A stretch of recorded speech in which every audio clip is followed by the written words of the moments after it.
Vamos começar abrindo a palavra de Deus no livro de Jeremias. Jeremias, capítulo 1.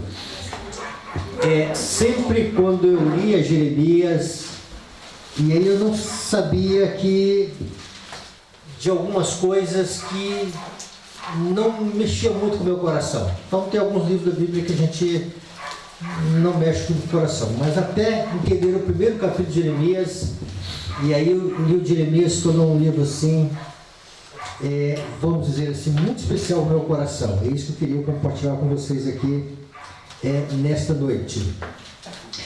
Dentro dessa visão de Jeremias, no capítulo 1, acho que o som está meio abafado aqui, né?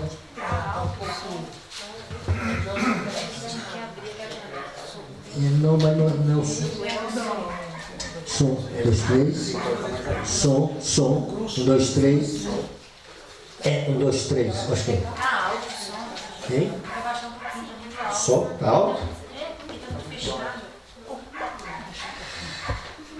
Então vamos lá. Jeremias, capítulo 1. Capítulo 1, nós vamos encontrar a seguinte declaração. Palavras de Jeremias. Vamos repetir.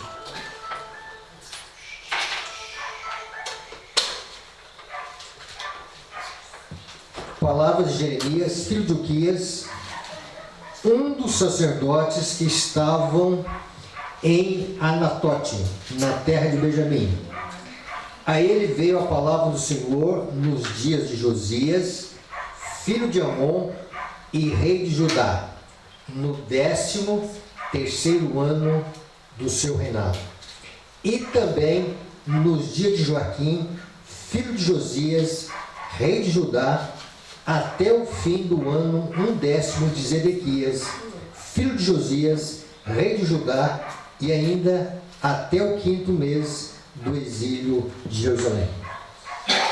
Se nós não entendermos esta parte histórica, Jeremias fica sem sentido. Quando nós entendemos a proposta aqui do livro de Jeremias, vai se abrir um horizonte para nós entendermos a mensagem de Jeremias para o tempo de hoje. Esse texto aí do dom profético diz o seguinte: que a Bíblia tem reunido e acumulado seus tesouros para essa última geração. Todos os grandes eventos e solenes operações da história do Antigo Testamento se repetiram e estão a repetir-se na igreja desses últimos dias. Isto nos leva a entender Jeremias como um profeta retratando a nossa...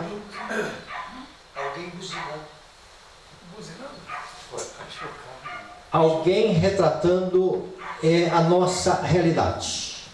Tá? Então veja bem. Então Jeremias ele traz um retrato de nossa atualidade. Quando nós olhamos aqui o cenário profético do livro de Jeremias, ou o cenário histórico também, e nós vamos encontrar dentro da visão de Jeremias,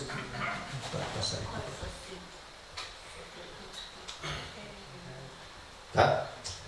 Nós vamos ver aqui que Jeremias ele vai ser o profeta para os 5 últimos reis de Judá. Nós temos Josias, nós temos Jocás, nós temos Joaquim e nós temos Joaquim. Tem Joaquim e tem Joaquim. É isso, né? Joaquim e Joaquim. Obrigado. Joaquim e Joaquim. E temos Zedequias. Por que não aparece o segundo ali, Jocás e Joaquim? Porque o reinado deles foi assim muito rápido. Ambos ambos tiveram um período de reinado de apenas, está lembrado da história? 3 meses. Tá? Então nós temos uma relevância para Josias, Joaquim e Zedequias. Zedequias, ele é o último rei de Israel. Depois de Zedequias, não se levanta mais rei em Israel. O próximo rei que se levanta em Israel é quem? Jesus. No entanto, a nação vai dizer: nós não temos rei senão César. Rejeitam o rei que Deus havia providenciado. Quando nós olhamos a história de Josias, ele começou o seu reinado com apenas 8 anos de idade. Quando se fala aqui que o ministério de Jeremias, ele acontece no 13º ano do reinado de Josias. Isso significa que quando ele é chamado para o ofício profético, Josias estava 21 anos. Quando nós olhamos a história de Josias, podemos dizer, segundo o relato bíblico, que ele fez o que era reto perante o Senhor. Se teve um rei que teve uma, vamos dizer assim, uma restauração espiritual no seu período, chama-se Josias. Ele vai fazer uma grande obra, e nós podemos chamar essa grande obra, segundo aquilo que o Espírito Profecia fala, de um arrependimento e uma reforma espiritual. Ou, em outra linguagem, um reavivamento e uma reforma espiritual. E aí vejam bem, no entanto, seu filho Joaquim não foi boa coisa. Diz que ele fez o que era mal perante o Senhor, e também Zedequias, ele vai seguir o mesmo caminho. Ambos aqui são descendentes de Josias. Eles não acompanham o revivamento e a reforma que foi visto em Israel, ou no caso Judá. Entre os que tinham esperado um permanente arrevamento espiritual como resultado da reforma levada a efeito por Josias, estava Jeremias. Então, Jeremias, ele é o profeta que ele vai presenciar, vamos dizer assim, uma decadência espiritual em Judá. Ele vai ver com seus próprios olhos, vai ali ver também exortações em relação a aquilo que é a reforma que Deus fez através de Josias. Ele vai acompanhar o declínio espiritual naqueles que sucederam a Jeremias, e entre eles Joaquim e Zedequias. Então ele passa por um período de 40 anos trabalhando com Israel. E ele vê altos e baixos dentro da esfera espiritual do povo de Deus. Ainda, nós temos dentro do chamado de Jeremias,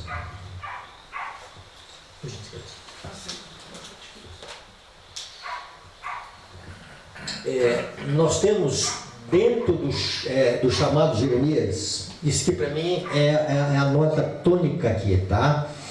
Entre Josias e Joaquim, mas o chamado ao arrependimento e reforma não foi atendido pela grande massa do povo. Ou seja, a grande maioria olhou um chamado de reavivamento e reforma como história da carochinha. Tem alguma semelhança com os nossos dias? Tá. Para mim, Jeremias é o profeta mais atual. E o que agora, vejam bem, quando ele não vê que a maioria acompanha, atende o apelo de Deus em relação ao reavivamento reforma, ele vai presenciar uma outra coisa.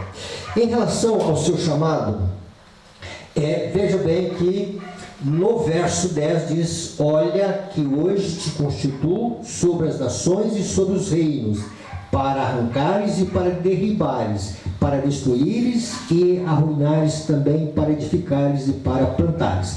Essa expressão para edificares e para plantares significa que Deus iria dar mensagens apelativas, exortativas, repreensivas.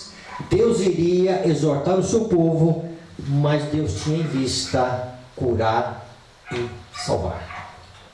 Então, esta é o chamado de Deus. Outra coisa, no verso 13: outra vez me veio a palavra do Senhor dizendo: que vês? E veja bem, eu respondi: vejo uma panela ao fogo, cuja boca se inclina do norte. Disse-me o Senhor: do norte se derramará o mal sobre todos os habitantes da terra. Então Jeremias, além dele presenciar o reavivamento na época de Josias, além dele presenciar, vamos dizer assim, o espírito de resistência da maioria do povo de Deus em Judá, ele também é o profeta que ele vai presenciar o mal que viria do norte. E esse mal que viria do norte era Babilônia. Então, o livro de Jeremias, ele trabalha muito com essa questão do norte vem o mal. Do norte vem o mal. Né? Essa expressão do norte vem o mal, mas não trabalhei um pouquinho nela no livro de Daniel, capítulo 11. Tá? Então, nós encontramos aqui em relação a essa questão do chamado. Olha aqui a proposta de Deus, tá? Deus pede um reavivamento espiritual e uma reforma espiritual. A menos que se realize, os que são mornos continuarão a se tornar mais aborrecidos ao Senhor, até que Ele se recuse a reconhecê-los como seus filhos. Então veja bem, a proposta de Deus para o tempo presente, como foi no tempo de Jeremias, é de um reavivamento seguido de uma reforma espiritual. E a menos que se isso realize, vamos nos tornar aborrecíveis até que o Senhor nos recuse como seus filhos. Então vamos aqui ter em vista aqui esta visão de mundo, tá? A época de Jeremias, a grande massa rejeitou o reavivamento e reforma. E quando você vai para o livro de Jeremias, e você vai acompanhar toda a trajetória do livro de Jeremias, você vai entender que Jeremias ele vai chamar o povo a um retorno ao Senhor. Outra coisa que nós vemos em relação ao livro de Jeremias, isso nós podemos encontrar desde o 2º capítulo em diante. A malícia e os falsos deuses na vida do povo. A maldade. A palavra malícia está relacionada com a maldade. Tá? A tardança da chuva serôdia é outro tema que acontece no livro de Jeremias. Será que em relação aos nossos dias também não há uma tardança em relação à chuva serôdia? Tá. Outra coisa, Jeremias, e a gente pode ver isso no capítulo 4, só confirmando com vocês aqui, Jeremias no capítulo 4, veja o verso 6. Arvorai a bandeira rumo a Sião, fugi e não vos detenhais, porque eu faço vir do norte um grande mal, uma grande destruição. Então, Babilônia viria com uma grande destruição. Veja bem que no verso 7, já um leão subiu da sua ramada. Quer dizer, um leão já saiu do seu esconderijo. Então Jeremias é aquele que ele consegue, através da sua visão, daquilo que Deus estava dando diretriz para ele conseguia ver Babilônia a caminho. Então ele está antecipando, dizendo, olha, Babilônia já partiu. O leão já saiu do seu esconderijo. E aí vejam bem que já deixou o seu lugar para fazer da tua terra uma desolação, a fim de que as tuas cidades sejam destruídas e ninguém as habite. Então esta também é a exortação em relação à Babilônia. Outra coisa que nós encontramos no capítulo 1, que é bom nós também temos uma visão desse livro de Jeremias, vejam bem que no verso 17 diz o seguinte: tu, pois, cinge os lombos, dispõe-te e dize tudo quanto eu te mandar, não te espante diante deles, para que eu não te infunda espanto na sua presença. Eis que hoje te ponho por cidade fortificada, por coluna de ferro e por muros de bronze, contra todo o país. O que significa? Deus dizendo para Jeremias ele tinha um temperamento assim tímido, e nesse temperamento tímido, e algumas pessoas que têm assim um temperamento mais melancólico, elas gostam de se isolar, elas gostam do silêncio, e aí um dia desse uma pessoa me disse, olha, eu gosto do meu mundinho, eu gosto do meu esconderijo, eu gosto do meu cantinho, eu gosto de ficar sozinha comigo mesmo. E Jeremias, então, ele, nesse temperamento, ele tem que se expor. E quando ele vai se expor, Deus está prometendo para ele, olha, você vai se expor, você vai exortar a uma nação, a um país, mas eu vou te colocar como uma cidade fortificada. Veja bem que vou te colocar como uma cidade fortificada, por coluna de ferro e por muros de bronze. Por quê? Jeremias iria sofrer ataques de todo lado. No livro de Jeremias, a maior dificuldade que o povo de Deus enfrenta não é com Babilônia, é com a palavra de Deus. O povo, eles entram, vamos dizer assim, diante das invasões de Babilônia, eles entram no sentido espiritual, e eles permanecem no sentido espiritual, rejeitando a palavra de Deus. E veja aqui como seria essa rejeição. Contra todo o país, contra os reis de Judá, contra os seus príncipes, contra os sacerdotes e contra o seu povo. Pelejarão contra ti. Então, vamos dizer, essa expressão pelejar contra Jeremias é pelejar contra a palavra de Deus. É pelejar contra a orientação profética.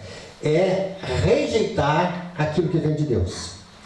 Neste momento final da história do nosso mundo, da história da igreja, Deus é um Deus de amor. Deus ama a sua igreja. Deus quer o bem da sua igreja. E Deus vai apelar forte para a sua igreja. Amém. Porque quer salvar.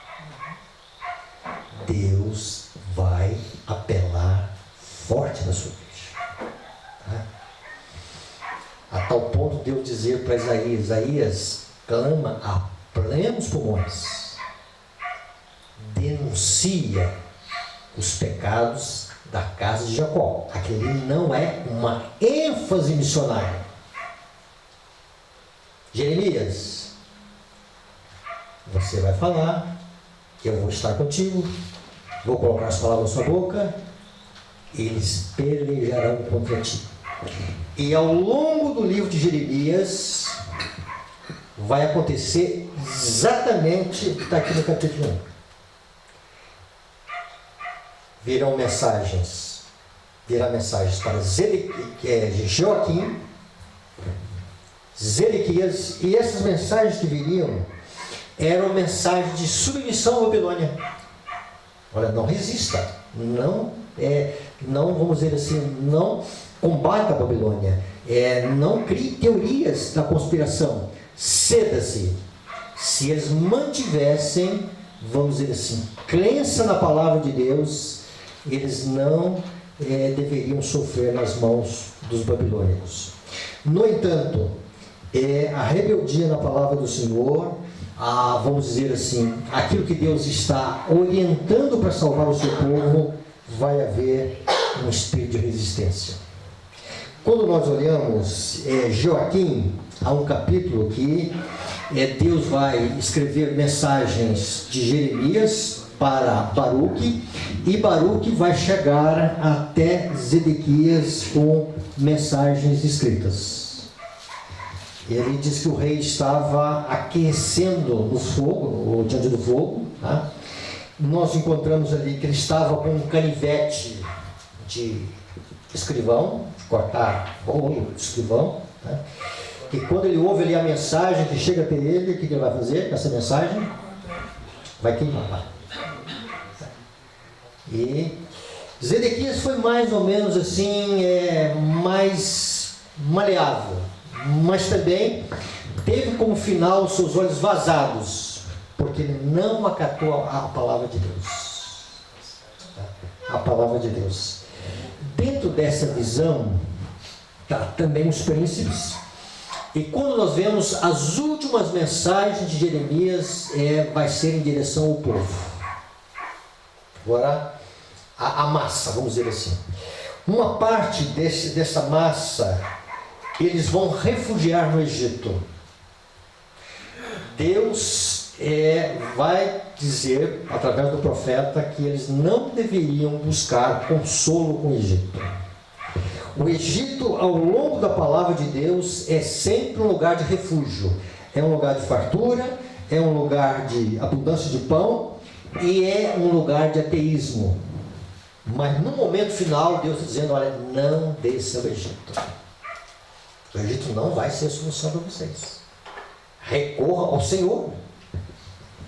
E quando Jeremias, então, agora, ele vai exortar o povo ali, e o povo vai dizer o seguinte: Jeremias, nós não vamos te ouvir.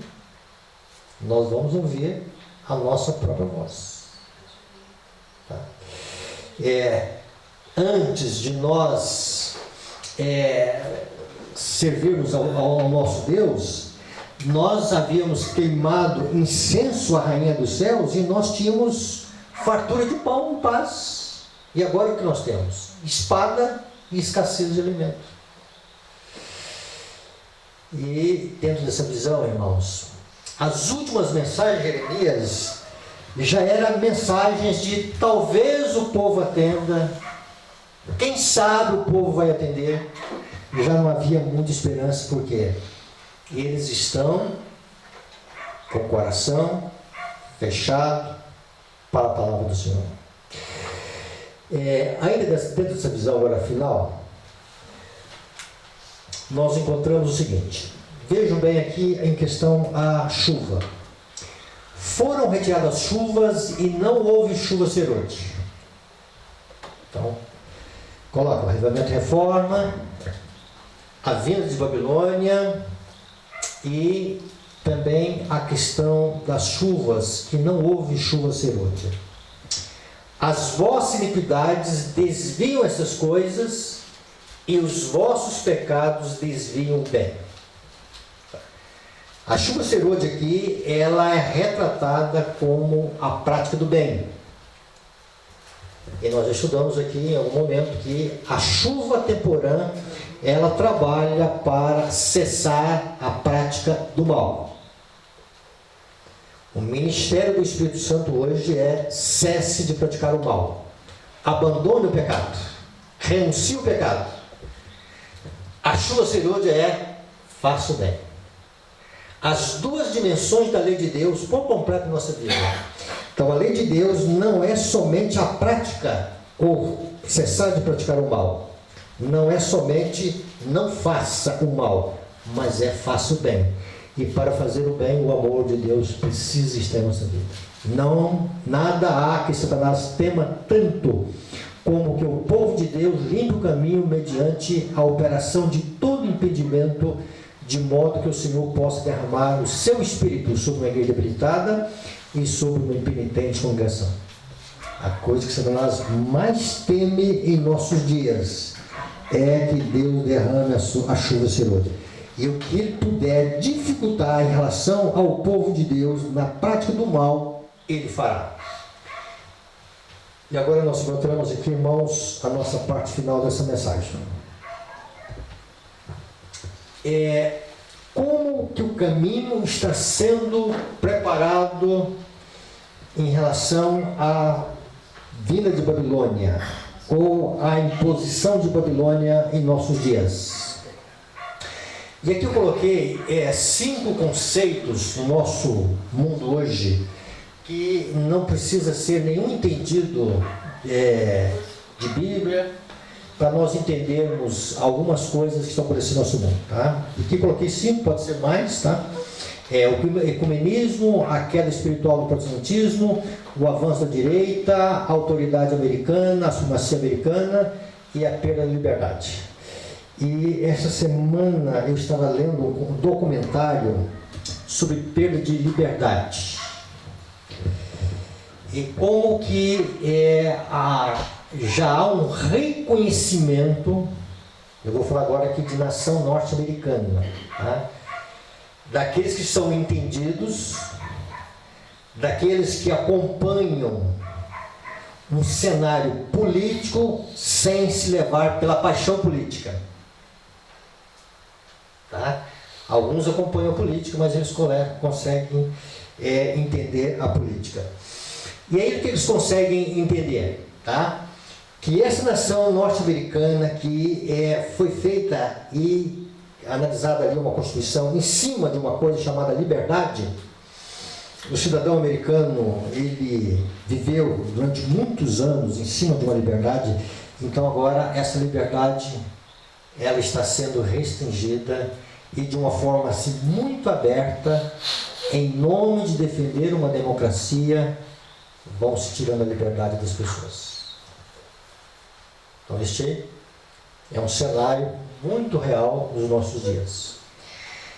Ninguém precisa ter, vamos dizer assim, grandes conhecimentos para ligar o aparelho de TV, a mídia social, e você vê que os Estados Unidos está aqui colocando o seu dedo no Brasil, na Venezuela, na Honduras, no Panamá, no Canadá, no Oriente Médio, e assim é o seguinte, aonde que ele sente que deve ser retratado a sua supremacia, ele coloca.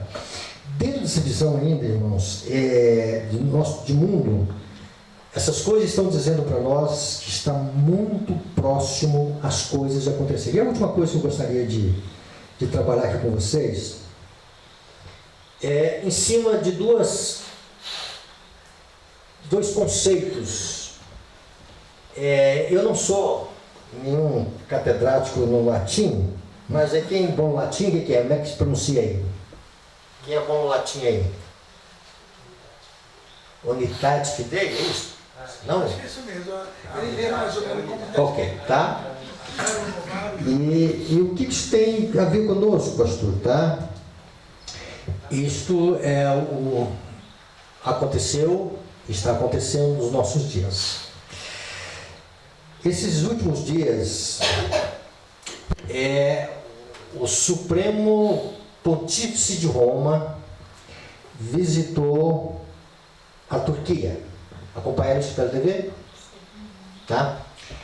E ele visitou uma cidade que, na antiguidade, essa cidade chamava-se Niceia.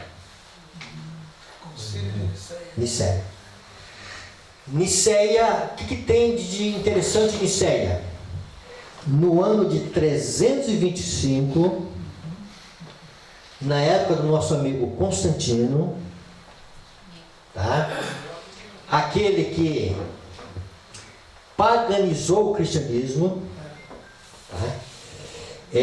Foi realizado um concílio para tratar sobre o quê? Sobre uma divisão no cristianismo. Então, uma das primeiras divisões do cristianismo em larga escala, a igreja cristã, ela estava dividida em dois grupos. Um grupo dizia que Cristo era um ser criado. Estou resumindo aqui, tá? Há muitas variantes aqui, mas vamos resumir apenas, tá? Cristo era um ser criado. E a outra linha dizia, não, Cristo é o Filho de Deus. É um com o Pai, em substância com o Pai, da mesma substância do Pai. Então, esta era, vamos dizer assim, os dois grupos que estavam em debate. E esse concílio, ele acontece ali em Nicéia, para resolver um conflito doutrinário do cristianismo. Tá? E ali foi estabelecido, tá? E aceito, em parte, que a segunda posição de que Cristo é o Filho de Deus, é um ser igual ao Pai, é Deus, deveria ser o pensamento que reinava na época. Mas interessante disso tudo é que não só o concílio, mas o que vai acontecer daí para frente, estava uma decisão teológica, bíblica, em questão, com agora o aval do Estado.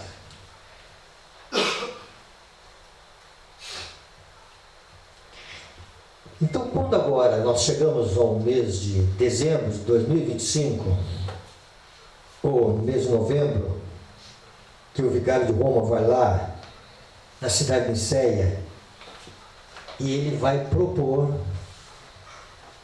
e ele está propondo, dentro da unidade pela fé, ou seja, a unidade da fé, que os cristãos possuem diferença, mas todos devem ter a sua origem num credo comum, ou credo niceniano. Esta é a proposta dele. Tá? Deixemos as nossas diferenças de lado, assim ele ensina, tá? E vamos nos unir. E aí, a partir desse momento, ele vai encontrar com aquele que é também o bispo, o vigário da Igreja Católica Ortodoxa, e vão dar as mãos naquilo que eles têm em comum. Isso aí foi noticiado, isso aí foi aberto na mídia. Tá? Então, isso aqui é a maior, vamos dizer assim, é a maior característica em prol do ecumenismo que a gente vê assim de uma forma muito aberta. E depois disso ele vai para o Líbano. Ele vai agora o quê? Em relação aos muçulmanos. Tá? Vamos então nos unir com os muçulmanos. A Rerum Novarum, ela é uma encíclica que foi escrita pelo nosso amigo Leão XIII. Nossa, Leão XIII. Tá? E o que ele propõe nesta encíclica? Justamente aquilo que era, vamos dizer assim, o que estava mais dentro do contexto da nação norte-americana, e não só da nação norte-americana na época, mas em relação ao mundo. Era um conflito que estava existindo entre o socialismo e o capitalismo. E dentro dessa visão de mundo, estava acontecendo uma revolução de máquinas, ou a revolução industrial. Isso está fazendo o quê? Que os empregados trabalhavam 14 horas por dia, salários precários, e também, vamos dizer o seguinte, com condições de muito perigo em relação a essas máquinas. Vamos colocar máquinas aqui em relação à antiguidade ali, 1890 e poucos, 1880 até 1900 e pouco, na sua origem, formação, muitas dificuldades das máquinas, muitos acidentes, muitos trabalhadores com lesão. Então é o seguinte, esta encíclica, esta expressão, segundo aqueles que são entendidos do latim, ela quer dizer o seguinte, uma coisa bombástica. Quando você queria falar de uma coisa bombástica, naquele tempo se dizia, olha, renovar. Tá? Então eram coisas novas. Ele estava propondo uma nova ordem de coisas. E dentro dessa nova ordem de coisas, ele dizia o seguinte, olha, se por um lado o socialismo, ele está dizendo que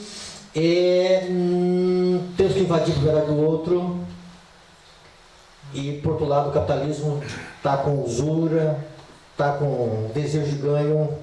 Ele dizia, olha, nós não podemos invadir a propriedade do outro, está nem cifra lá, tá? Estou colocando agora em minhas palavras, mas também o patrão não deve ter usura. Então ele fica ali no meio de campo, fazendo uma ponte entre a classe trabalhadora e aqueles que são empregadores. E aí ele diz o seguinte, dentro dessa visão, ele diz o seguinte, o trabalhador precisa de descanso. Ele precisa de um dia para a adoração. Isso é bíblico, ele menciona na encíclica. Ele diz que essa ênfase é em relação ao santo dia do Senhor. E ele cita Gênesis e ele cita Êxodo 20. E ele cita o sábado. Só que mais adiante, na mesma carta, no mesmo encíclica, ele vai dizer que essa questão não vamos dizer assim, o sábado, ele coloca lá como sendo o domingo. E o que ele propõe? Ele propõe que o Estado precisa criar leis para o empregado. O Estado tem que criar leis, visando o bem-estar do indivíduo. Mas que essas leis, que são leis civis, o Estado precisa de quem? Da igreja. Para que possa direcionar essas leis, e essas leis serem harmônicas e satisfazerem as necessidades do indivíduo na sociedade. E genial, né? Esse é o cenário de mundo que nós estamos vendo hoje, irmãos. Então, o que a gente vê hoje, falando aí de escala de trabalho, uma série de coisas do nosso mundo, né, são as mesmas coisas que giravam naquele tempo. E naquele tempo, nós já falamos isso numa outra reunião, nós vamos terminar aqui dizendo, que houve uma feira industrial, a Feira Mundial de Chicago, se não me falha a memória, 1893, tá? E nesta feira se colocou o quê? Era uma feira que durou meses e meses, e ali foi um grupo que foi pedir ao Senado norte-americano que essa feira não deveria abrir os domingos. O Senado atendeu. E aí foi um outro grupo dizendo o seguinte, que o Senado não podia fazer aquilo porque o Estado estava interferindo na consciência das pessoas, estava contra a Constituição, e a nação norte-americana foi formada em cima de uma liberdade de consciência. E o Senado atendeu. Atendeu como? Diz o seguinte, olha, as máquinas vão parar, mas a feira vai ficar aberta. Então ela atendeu em parte, tá? A feira abre, mas as máquinas não funcionam. E pela primeira vez na história, o Senado americano coloca uma lei, vamos dizer assim, contrariando os princípios da liberdade religiosa. Então, Estado e Igreja legislando. Dentro dessa relação, Ellen White vai dizer, para aquele tempo, o decreto dominical já foi promulgado parcialmente. O decreto dominical já foi promulgado parcialmente. Que visão de mundo nós temos agora, Jeremias, com os nossos dias, irmãos, tá? Vamos repetir? o avivamento e a reforma, dentro da igreja adventista, que deveria ser atendido pela grande maioria, uma minoria atendeu o apelo de Deus. Segunda coisa, por outro lado, o cenário externo, ele está dizendo que Deus vai usar o cenário externo, a Babilônia mística, para punir o seu povo, no sentido de restaurar. Então, uma grande obra de purificação, e esta obra de purificação, ela está em dois níveis. Ela está que Deus vai expurgar aqueles que estão resistentes ao chamado de Deus. O maior pecado que existe na igreja adventista do sétimo dia se chama resistência à palavra do Senhor. Em outra linguagem, resistência àquilo que o Espírito Santo fala através da palavra do Senhor. Outra coisa, irmãos, o cenário externo está todo montado para que em breve Babilônia atinja o povo de Deus.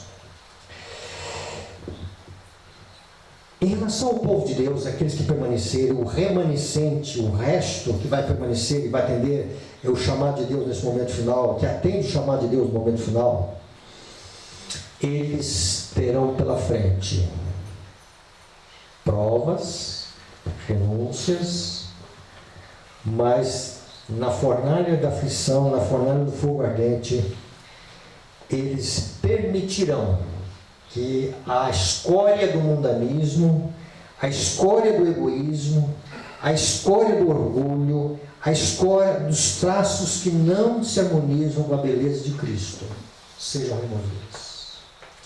Para quê? Para que possa se apresentar para nós a preciosidade da chuva serôdia. Como igreja, irmãos, o que nós deveríamos estar mais clamando a Deus é pelo poder do Espírito Santo. Como igreja, o que nós deveríamos estar mais entendendo nesse momento final é que Deus tem uma promessa grandiosa para a nossa vida. E se essa promessa foi atrasada, está sendo atrasada por minha causa, pelos meus pecados, eu tenho que perguntar para Deus: Senhor, o que está impedindo o Senhor derramar o poder da chuva serena sobre a tua igreja? Senhor, o que o Jorge está impedindo que Deus derrame em abundância o seu Espírito à igreja? Que coisa existe no meu coração, como existiu na nação ali na época de Jeremias, que mal existe no meu coração, ou que mais existe no meu coração, que está impedindo o derramamento do Espírito Santo? A chuva serôdia é o grande momento de Deus ser glorificado, que Cristo seja glorificado. É o grande momento, é o grande triunfo de Deus. É a grande oportunidade de Deus, irmãos. O céu está à espera desse dia.